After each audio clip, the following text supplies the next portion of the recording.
Hi, my name is Elizabeth McNulty, and for my third set of book critiques, I will be focusing on the Caldecott Award-winning realistic fiction chapter book called Walk Two Moons by Sharon Creech. It is a book that could probably be used for pre-middle school or middle school students, but I will be using it specifically for a 7th grade lesson. I remember always wanting to read this story because my friends enjoyed it and I thought the cover of the book looked really intriguing. The story is about a girl named Sal Hiddle who moves from her home in Kentucky to a small town in Ohio with her father after her mother leaves them. Later in the book, we find out that her mother left for self-discovery reasons and ended up dying in a bus accident while on her journey. She dies in an accident that kills everyone on the bus except for one woman who is the person sitting right next to her. This woman lives in Ohio, which is why Sal's father is moving him and Sal there so that he can connect with this woman. The story is very emotional, and the truth about what is really going on is revealed slowly throughout the book, which keeps the reader very interested. I decided to do a geography as well as an English lesson for this book. For the geography lesson, I would ask the students to outline on a map the journey that Sal and her father took when moving from Kentucky to Ohio. I would ask them to list any prior knowledge that they had about the states that they had to pass through on their journey. And then I would ask them to discuss their ideas with one another, so they have a good notion of each of the states that were being passed through. They could list things such as what the state is known for, what specific landmarks can be attributed to the state, what the capital is, etc. For the English lesson, I will have the students read a certain amount of pages in the book each night for 1 week. On the first day, I will explain the idea of symbolism and how it can be used to enhance the reader's understanding of certain aspects of the book.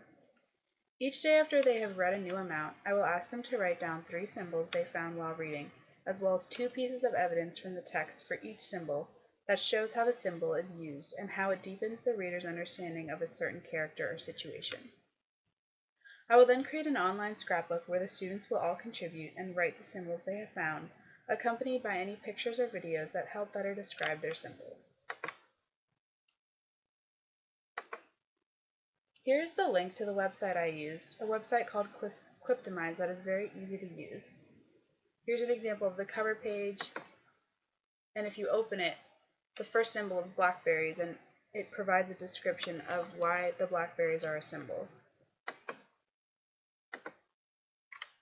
The other books I chose to focus on for the third set of book critiques are The Polar Express, This Is Not My Hat, Henry's Freedom Box, and 1984.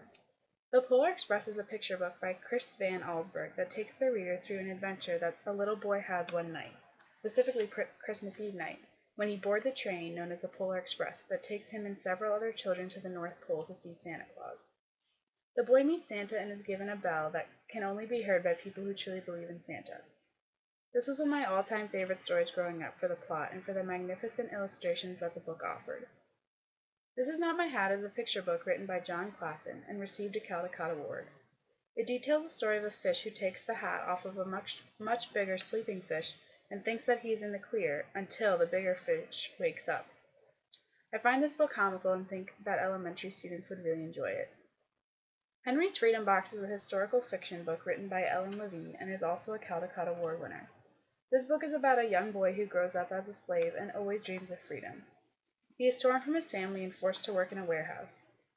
One day, while lifting crates, he has the idea to mail himself to freedom, which he ends up doing and is safely mailed to the home of an abolitionist family after a long journey in a crate. The final book I will focus on is 1984 by George Orwell. I remember reading this book for school when I was in high school and being very impacted by it. It is a fiction book that essentially paints a picture of a dystopian future since the book was written in 1949 prior to 1984. It details a tyrannical government where everyone is being watched by a figure known as Big Brother, which may or may not even exist.